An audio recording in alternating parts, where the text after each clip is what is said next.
All right, guys, I just wanted to make a quick video following up on the acceleration structure top level and bottom level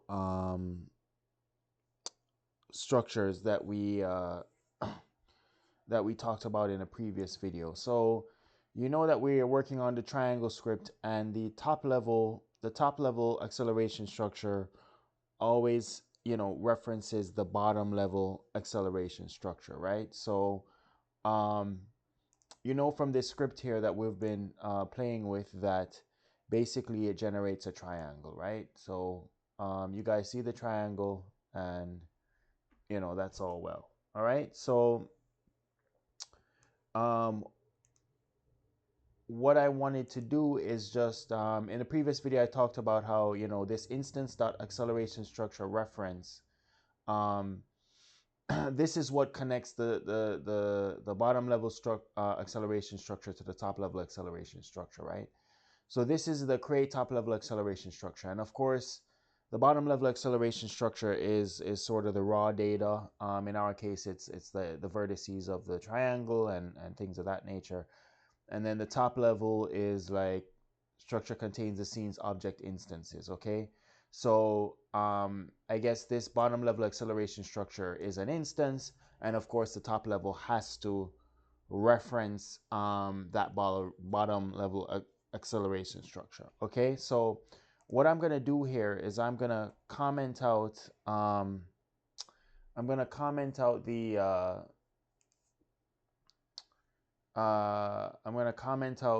the reference to the bottom level acceleration structure, and we're gonna see what happens.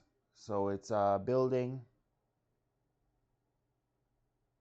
and it should be done in a sec. Okay, so when I do that and then I run, what happens? I get a blank screen. Okay, so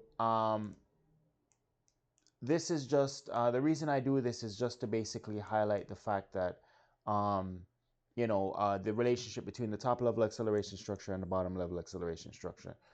First of all, the system doesn't crash, right? Or the program doesn't crash. So that's a learning point, right? The program doesn't crash. So we have bottom level acceleration structure, top level acceleration structure. The program doesn't crash. If I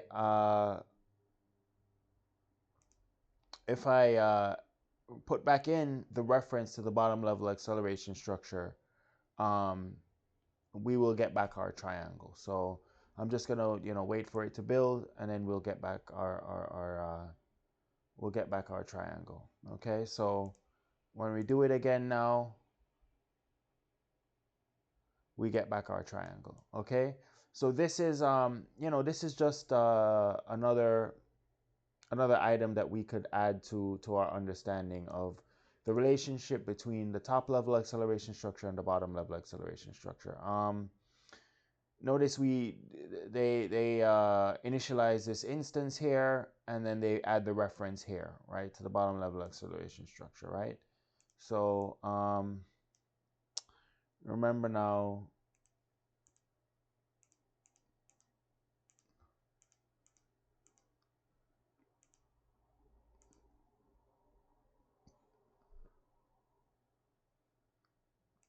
Um,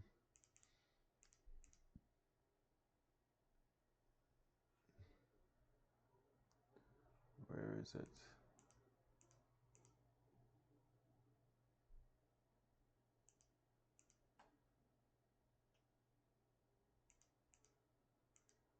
Come on, I know what I'm looking for. Right, this guy right here. So this is create bottom level acceleration structure, right? So this is sort of the actual data of the triangle, and then we have our reference connecting the top level acceleration structure to the bottom level acceleration structure. Okay, so I just wanted to add this to the conversation, just so we have an understanding of what actually is going on. All right.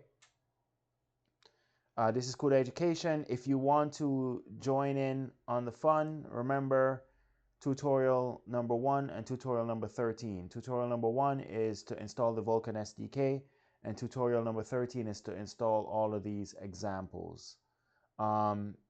Assuming you have a Windows-based machine with a Vulkan-capable GPU, if you want the ray tracing stuff, if you want to be able to run the ray tracing stuff, you need a ray tracing capable GPU. For NVIDIA, that's RTX GPUs and later. I don't know what point in time you will see this video, right? So you would need that. Don't know anything about the AMD GPUs, but whichever one is Vulkan and ray tracing capable, you should be able to run these things.